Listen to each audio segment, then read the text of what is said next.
Hey, how's it going, guys? It's Jack and it's Daniel. Just a really laid-back pod today. Let me just fill in what we're doing here today. Yeah, tell the people at home. We're just going to have a lovely little evening chat about writing and art. And so if you're interested in that, just stick around.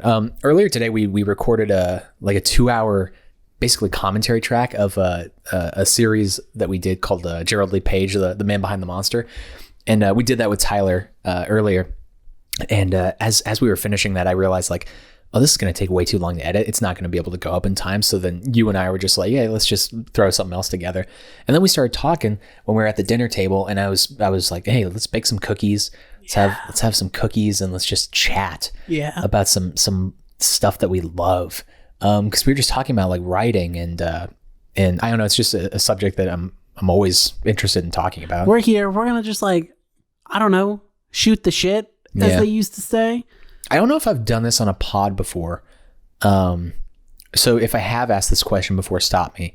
But this is a question that I asked a couple of my friends, and I think it's like a kind of a... You have friends who aren't me? Hey, man. You're right. No, but I think that this is kind of like an interesting and sort of provocative question that says a lot about like the personality of the person that's answering it. You're putting a lot of pressure on this. I am, but it's a question that I've been thinking about a lot since we moved down to LA. Here's the question. I'm going to pose it to you, Jack. Do you think that you're capable of making a great work of art? And you could define greatness as many different things, but like a significant piece of work. I think that Jack Hubert, as of April 19th, 2022. I don't know that this Jack Hubert can, but I think a future version of myself could. I think I'm on the way to getting there. Yeah. That's kind of where I'm at also right now. I was writing this down the other day, but everything in my childhood was very, very blissful and very good. And I had a very nice childhood. And so everything always sort of worked out. And so because of that, I always thought everything just would work out going forward, because everything did work out when you were a kid. And of course, everything works out when you're a kid because you're a kid and there's no consequences. Right. You have no agency over your life when you're a kid. So It's impossible for anything to not work out. Right. So part of that thinking also led me to be like, oh yeah, I could do this. So I've always thought that I was capable of achieving some sort of great work of some sort.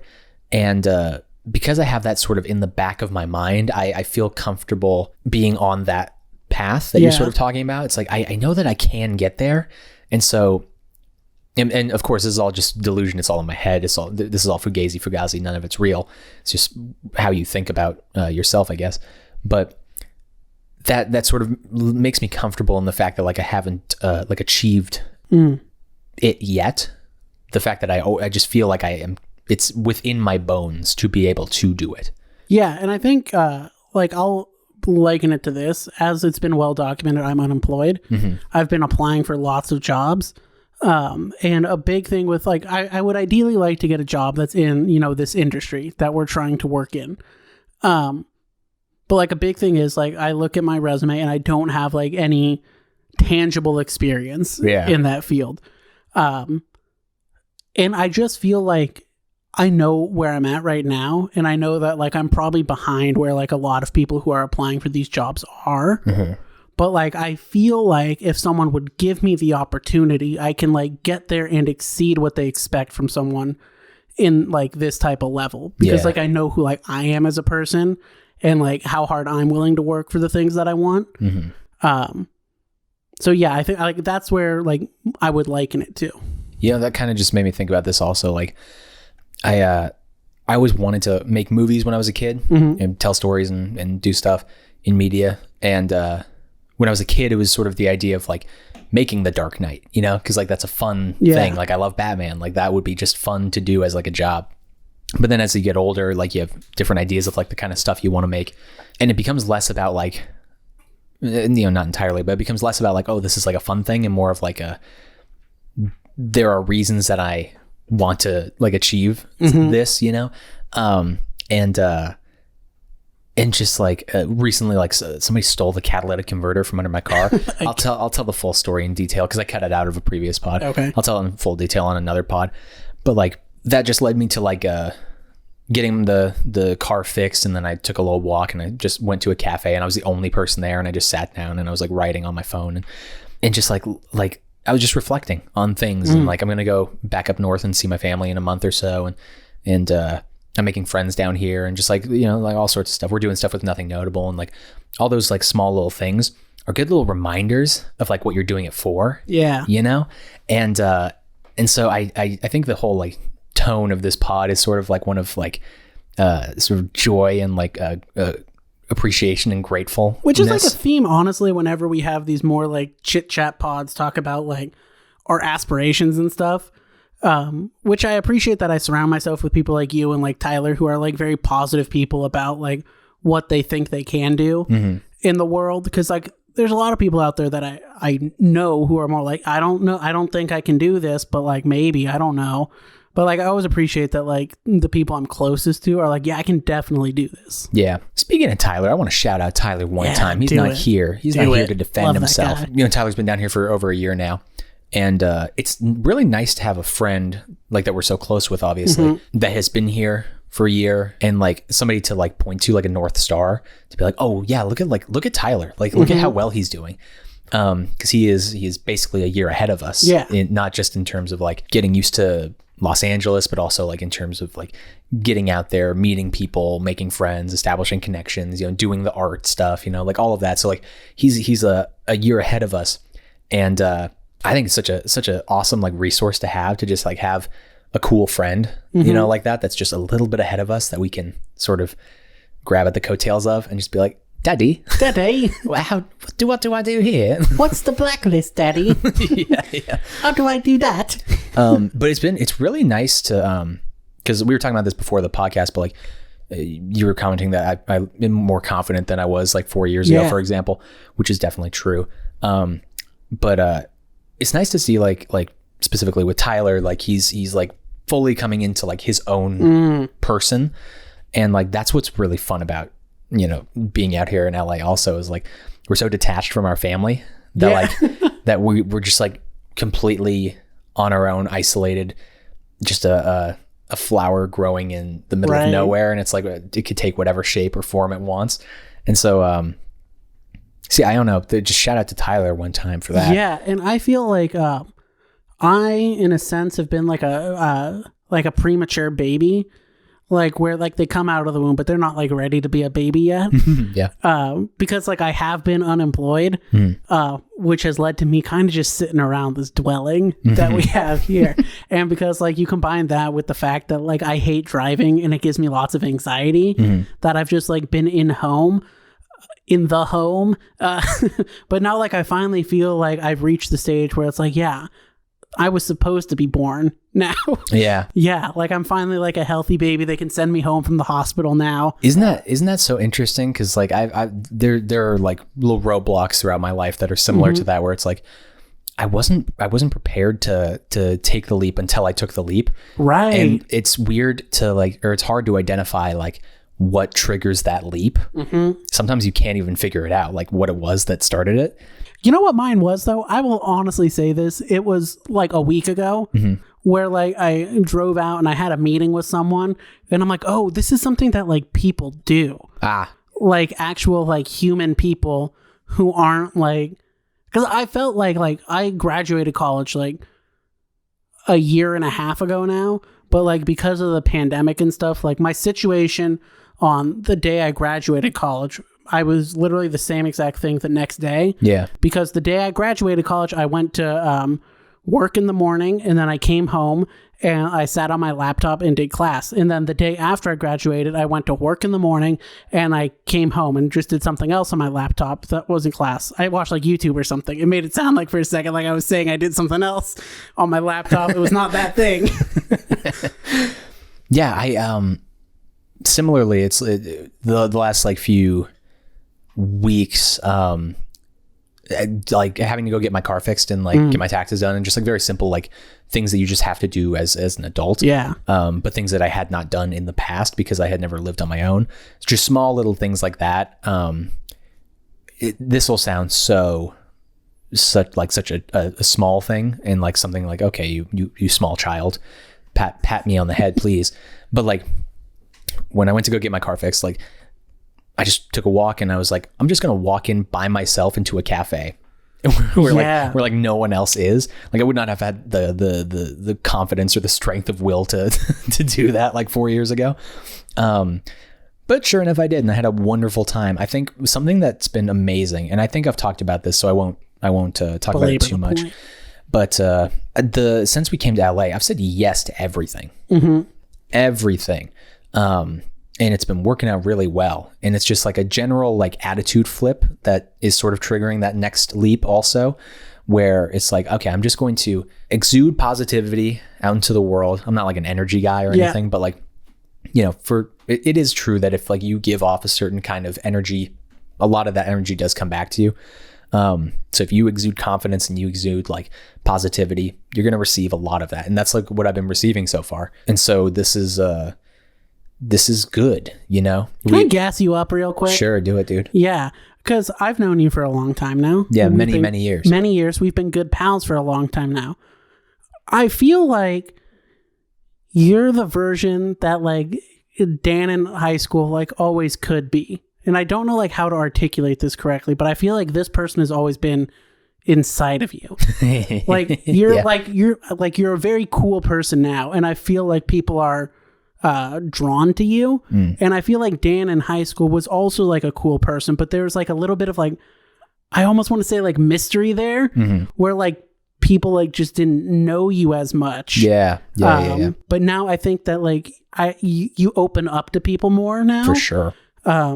That like everyone like can see without even like talking to you, like, oh, this is a cool person. Oh, thank you. I appreciate that. I think that like what you're getting at with like the mystery is like a really good word. Cause like in high school, and this is part of like finding the leaps also. Well, one, communication's always been very difficult for me. Like it's been a process. This podcast has been very helpful. It's like figuring out how to communicate, how to effectively take an idea from inside of me and give it to you. Cause I think I communicate, maybe this is a romantic ideal, but like, I think I communicate best through story and through visuals and stuff like that, as opposed to like words. And I think I can write stuff like with time that is pretty compelling, but I can't say it in person. So that's a thought. Part of that as well is doing the podcast has helped me to like figure out how to better articulate myself and to better communicate. And like, that's just something I did not have. It wasn't a tool that I had in high school. So like, I didn't know how to communicate. And then on top of that, like, you know, when you're in high school, you're just trying on different characters. Yeah. And like the character that I tried on was like based out of like total fear. Yeah. And you know, I took drama in 8th grade. I was in Tyler's class, and Tyler and our teacher at the time in 8th grade both said, you should take like high school drama. Cause like, you know, you have to take like an art class, and like, you're pretty good at it. You're okay at it. And I was like, oh, that's very kind. So I'll do it. And Kenny also was like, yo, let's do this. Let's get this shit. Let's get this shit. And so then I did take it, and like, I was very excited about it, but I didn't want anyone to know that. Yeah. Cause that would make it seem like I was a loser. Cause I was like trying, you know? Isn't that crazy that like when like you're younger, like especially for, I feel like 13 to 16 year olds, it's like if you try, that's like lame. Yeah. If there's anyone in that age range listening to this for some reason, God, I hope not. Like, you should try. Oh yeah. Like, you absolutely should try. Trying is like actually the coolest thing you can do. There's like no such thing as a try hard. No. Like, just go out there and give everything your best. Absolutely. And like it takes some time. It takes a few leaps. Until you can get like comfortable enough with yourself to be able to do that. And like, now I am certainly in that position, but in high school, yeah, it's like I put on the character of somebody that didn't want to try because like it would mean like showing myself, like yeah. if I tried and failed, then obviously like I'm an idiot, and my greatest fear is just, you know, being stupid or whatever. And so I've just worked very hard at like figuring out communicating and figuring out all sorts of stuff, just teaching myself things, and because like I was always very fearful of being stupid, because I was very slow in elementary school. We've talked about this on another podcast. Yeah. But yeah, that mystery element was definitely manufactured, because like I didn't want to put myself out there. You didn't want to open up. No, didn't want to. Yeah, and I wanted to have this air of mystery. I'll give you an example, and I think we've talked about this before as well. But we always had cast parties at the end of all of our shows in high school theater, and you know, I have friends that are in the show and like on the tech crew, and like, you know, I worked on the thing for the whole time, so like obviously I should go to the cast party. People would say, you should go to the cast party, and in my head I was like, if I go, I'm gonna ruin this. If I don't go, everyone will be like, why didn't he go to the cast party? Yeah. Which is like, you know, that's my old toxic trait right there. But what you don't know is that if you don't go, people don't think about you at all. Yes, exactly. Like, and that's what I think I have learned is I always used to be very concerned about what people would think about me, what I did, what I said, whatever. And I think like I'm still trying to get better at that. But I think the start of this journey for me of realizing that people don't really think about you is when I was at Emerson College, and I would sit in the back of a classroom and bang my foot with my like Tim-like boots on me, bang the desk in front of me, trying to break it, and no one said anything. And I'm like, oh, people are so worried about what's going on with them, and worried about what other people will think about them, that they're really not thinking about you. That is a good exercise. Again, if anyone young is listening to this, I hope not, but if you are, don't bang your foot on a desk. Don't do that. That was really lame. But I think that this is something that's helped me also. Like, you know, once I started working at a movie theater, like I was just a floor staffer, and like I was very shy. I didn't really talk to any of my coworkers. As I got more comfortable there, part of the comfort of the process of getting comfortable was like in small demonstrations of like my inner silly, like the inner silly Dan.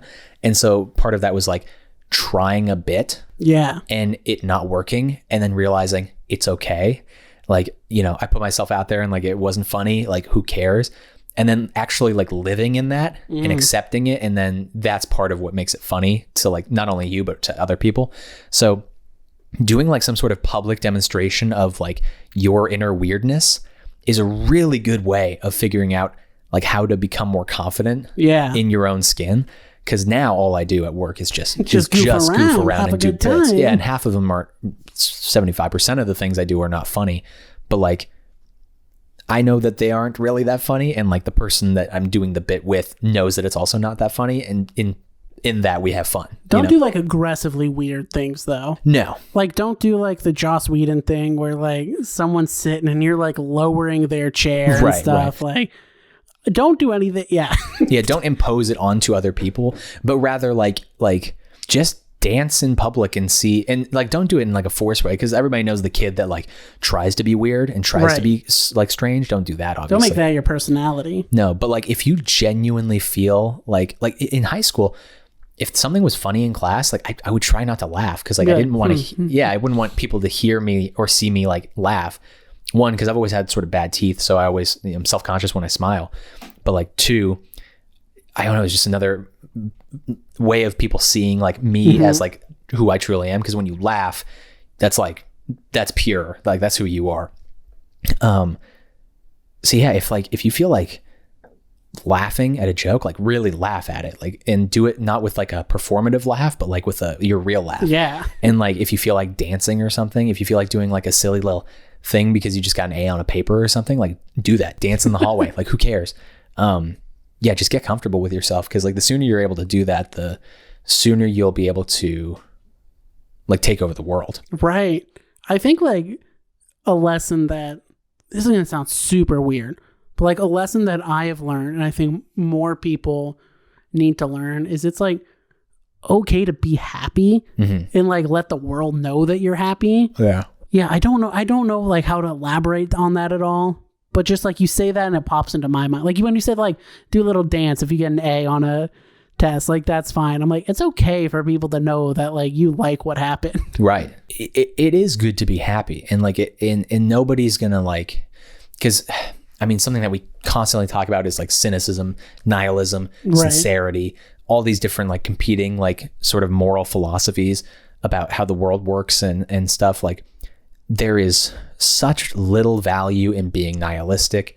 There's a little bit of value in cynicism, because you should be cynical of some things, because like you know the world is a dark and messed up place a little bit. But these are such like boring and played out and cliched things, especially if you're a younger person, to be like, ugh, like doesn't even matter, the sun's gonna explode one day. Like who cares, dude? Like go eat a freaking Big Mac. Like I don't just like go do something. Go eat a Big Mac. Yeah, like I don't care if the sun's gonna explode one day. It's like there's nothing you can do about that. Yeah, like the sun exploding. Like, you know, it's like Ted says in season 1 of How I Met Your Mother.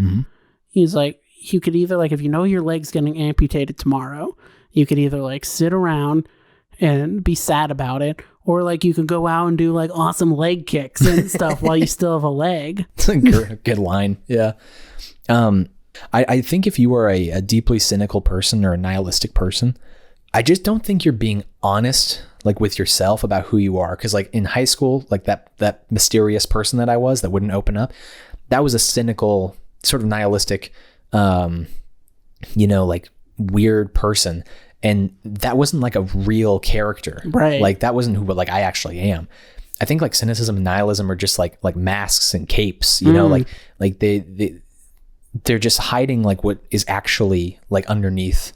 And because I think everyone's a little bit scared to be sincere, right? Because of all the things that we're already talking about. You know, it's like it's cool to be happy and let people know that. Like, but when you're young, you don't think that is true. And like also, you know what, tying this back into writing, like it's sort of the same thing with like sharing your work. It's like, you know, when you're younger, it's like we were talking about this earlier, but you're precious with your work, right? And you don't want people to read it unless it's perfect. And at some point you take that leap and you realize like, oh yeah, that's not helping me at all. Yeah. And like I'm still terrible with that. And I always probably will be. Like I probably won't be able to share like for the very first rumblings of a draft until I can polish it a little bit. Until it's actually the second draft. Right. Until it's like proper. There's so much facade.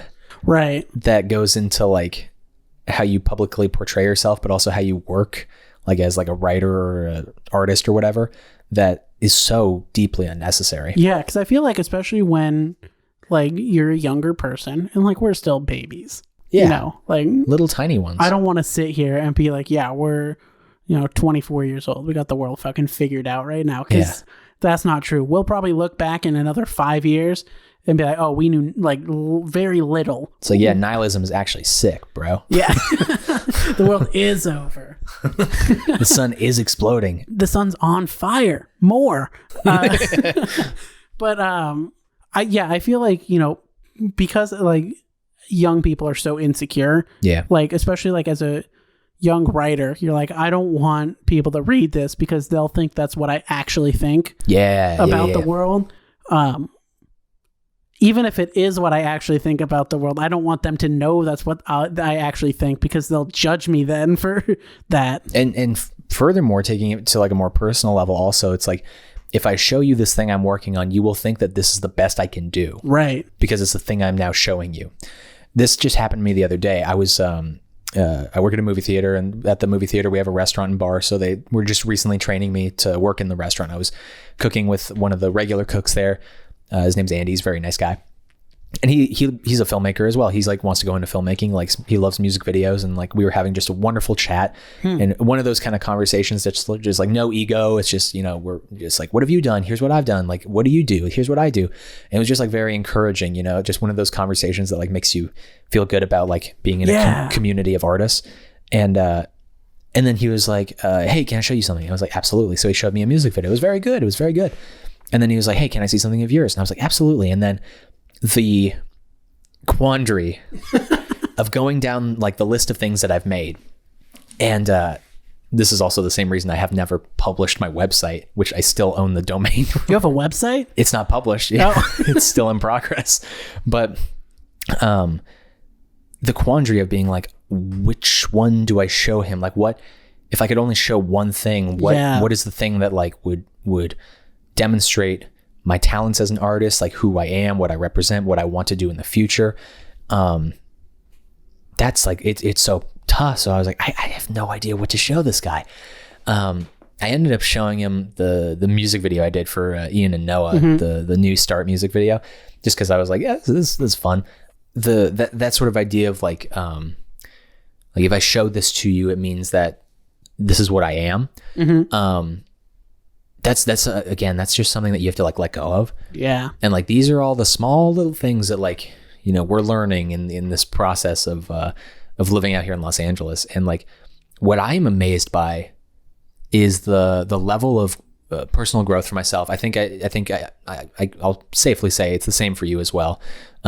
Just as an outside observer. And I think it's the same for Tyler as well. In the short and Kenny. Can't wait to get Kenny back on the podcast. I miss him Nobody so that much. listens to the podcast knows who Kenny Pretty is. much. But it's amazing the short amount of time that we've been here, the amount of like personal growth that has occurred, and also like artistic growth and stuff like that. I think I would not have been capable of this sort of growth if I were to have moved out of my parents' house after high school, you know? So like, I think everything worked out the way it was supposed to, but like, now that we're here, now that we're in it, it's going very well. You know, I'm no further along as a filmmaker than I was before we moved, because I haven't done anything film related since we've been down here pretty much. We filmed half of a sketch. Right. We filmed half of a sketch, and we talk about art a lot. We talk about it a lot. But I have not written my next great piece of work. I haven't written my great work of fiction. But that's sort of a singular way of looking at it. The way that I'm now looking at it is like, in order to get to that place, I also have to get to like personal places. Right. And also that's where like stories come from also, you know? So like the as I was talking about earlier with the catalytic converter, through a bunch of events that have happened of us living here, I realized, I was like, oh, this is the start of a really good mystery movie. There you go. It's like, and I might not write it, but like, you know, it's just like, you realize that the best way to write is to live a life, you know? And I never lived very much when I was like back at home, because like I was basically, like you said, like a baby in the womb, or, you know? Right. And so now that we're out here, we're just like living. It's like, the more experiences that you have, the more capable you become as an artist, I think. Yeah, the thought that I have from that is, I think like I used to like want to be a comedian. Yeah. And I don't even necessarily want to be a comedian anymore, but I'll still use it for like the context of like the point I'm trying to make here is, I used to want to be a comedian. And now in that same context, I would want to be a person who does comedy. I want to be a filmmaker. And now I want to be a person who makes films, but like, I want to be a person first. So even though like I haven't like finished anything in the 5-6 months that we've been here, I feel like as a person, I have grown more. And it's really been like this continuation of growth I've had for like the last 4 or 5 years.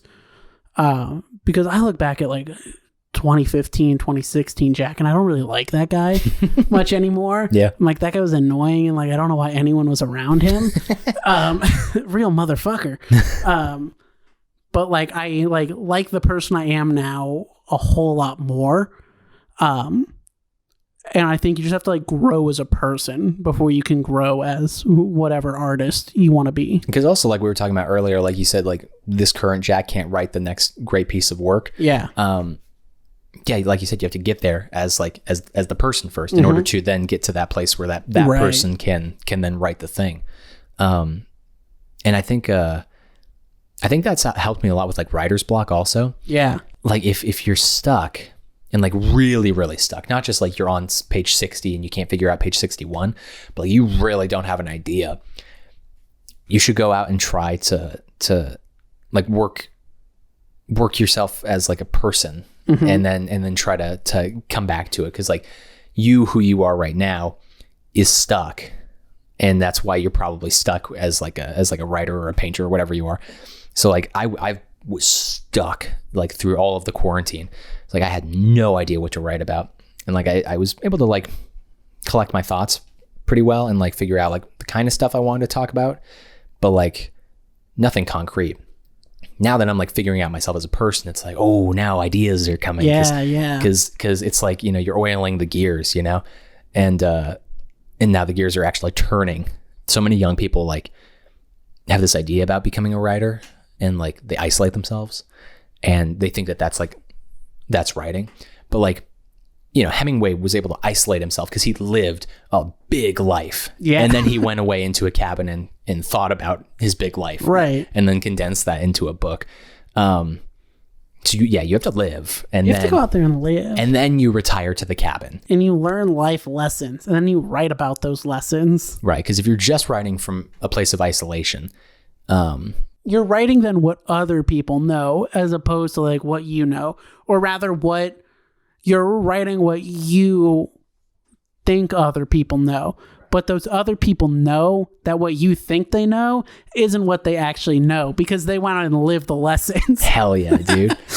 Yeah, I also think like you're just sort of stuck in cliches and like the same sort of character archetypes if like you're writing from that place. You can't write about love if you don't know what love is. No, you can write something, but like it won't be compelling. Right.